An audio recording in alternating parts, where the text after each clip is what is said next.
So, good evening and welcome to a video, first on the channel. The first proper one, and unfortunately it's a bit of a sad one, because we've just learned that Ilkay Gundogan is going to Barcelona. Came, well, not as a surprise, but still. Let's be real, we would all want him to stay at the end. He has been amazing this season, both as a captain and as a player, and he has been essential in how we build up the play.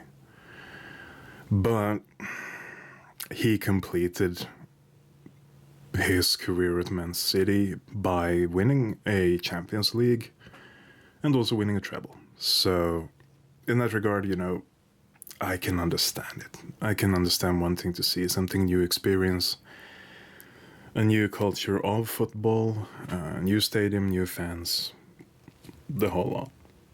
So, with that being said, I wish him the best at Barcelona and still want to send a lot of thanks to Ilkay Gundogan for his time at Manchester City. So what about the replacement? We have brought in Mateo Kovacic from Chelsea. This broke today as well. So he will be replacing Gundogan in the midfield alongside Kevin De Bruyne,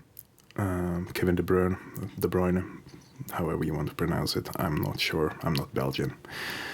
And there are still talks about, is his name Josko Guardiol, who would be coming into our defense as well. But that's still a bit of a question mark. I've read that the progress is moving forward, but there has been no final solution to the deal yet. But I think we can expect him announced as a City player within a week, maybe, if we're lucky. It's still early in the transfer window, so it's not like a rush. But then we have a lot of question marks of several players in the squad. We have questions about Mahrez, who has been offered money from Saudi Arabia. We have questions about Kyle Walker, who has gotten an offer from Bayern Munich. Bernardo Silva still hasn't made a decision whether he wants to leave or not. Well, he has made it clear he wants to leave at some point, but he hasn't made a decision. I think PSG is front runner to sign him, but unsure whether they will cough up the money, so to speak. So we'll still have to see about that. And then finally, Cancelo, who will be leaving, but we don't know where or who will get him, and if anyone is going to pay anything for him. But we really, in my opinion, he needs to go.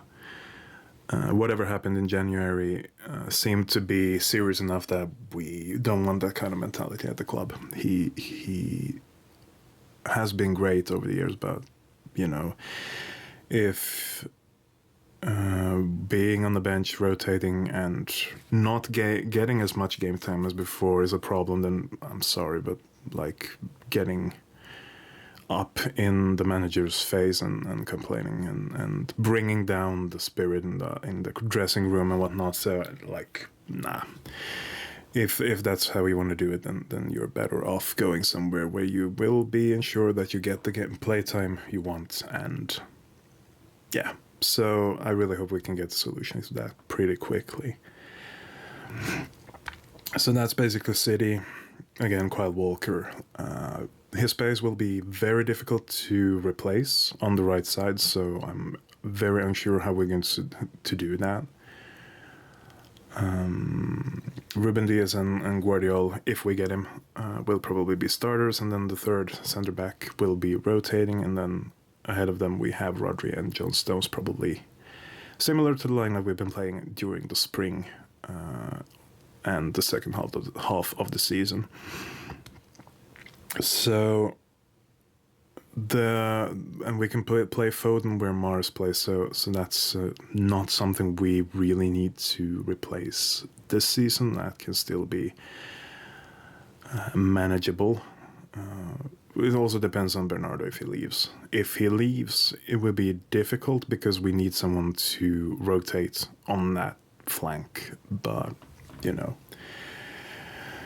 there's not much we can do at this point other than speculate. Like, is he going, is he not? And if he goes, then what? Left side, we have Grealish, who will probably be the main starter for next season. And then we have Foden, who can play. If Cole Palmer goes on loan, we will have one player less to fill that role if someone gets injured. So, looking at this whole situation at the club, we have a few question marks that needs to be solved, and these players leaving or allegedly leaving.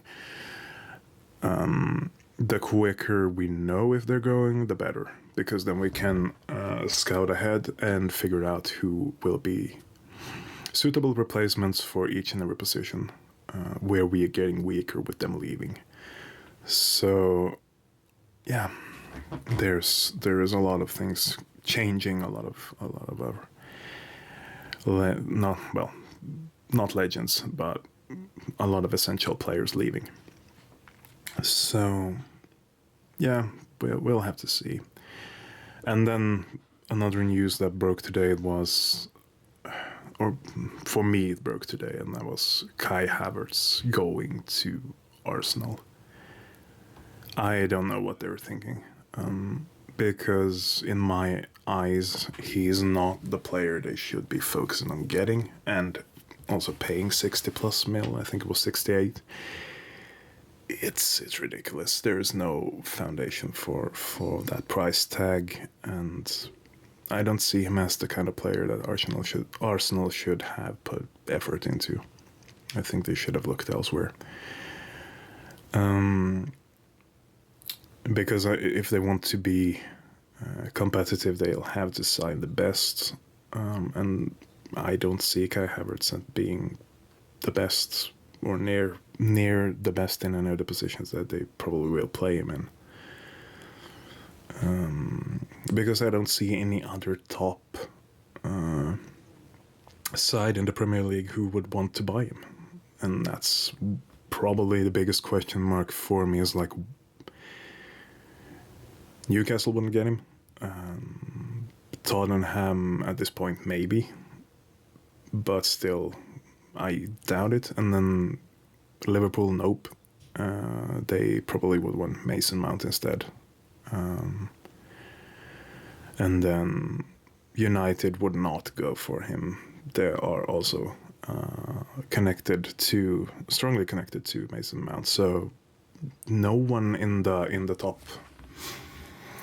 big six teams would even consider Kai Havertz, I think. So the fact that this is a done deal is more than surprising to me. And, well, he might fit in the system if, like, I think Arsenal is the best option out of the big six because they have young players. They are very mobile, quick on both flanks. So, you know what? Maybe this is a good move for Havertz, and he might bring pace and, you know, ball control and whatnot to Arsenal as a 10 or whatever role they're going to play him. But as a striker, nah. I think they have a better striker in Gabriel Jesus. So that won't be the role they play him in, for sure. But in the end, I'm just, why would you pay 68 million for this player when you could look elsewhere for higher quality and probably for cheaper? So yeah, that's their problem. To say it lightly, that's Arsenal's problem now. We don't have to. They'll have to solve that. But yeah, that's pretty much it for this video. So if you want more content, if you like discussing transfers, rumors, whatnot, jump in the comment section and we'll have a talk about it. And leave a like and subscribe to the channel if you want more of this content. I'm thinking about doing more focus for Premier League next season. I'm thinking of doing predictions, maybe watch-alongs if we get to that point, and they're going to be a prediction for what I expect the league to be at the end of next season, but we'll take that a bit later after the transfer window has concluded, so we get to know exactly where we stand with players and what their lineup may be. But yeah, thank you so much for watching, and I wish you all a good evening. Thank you.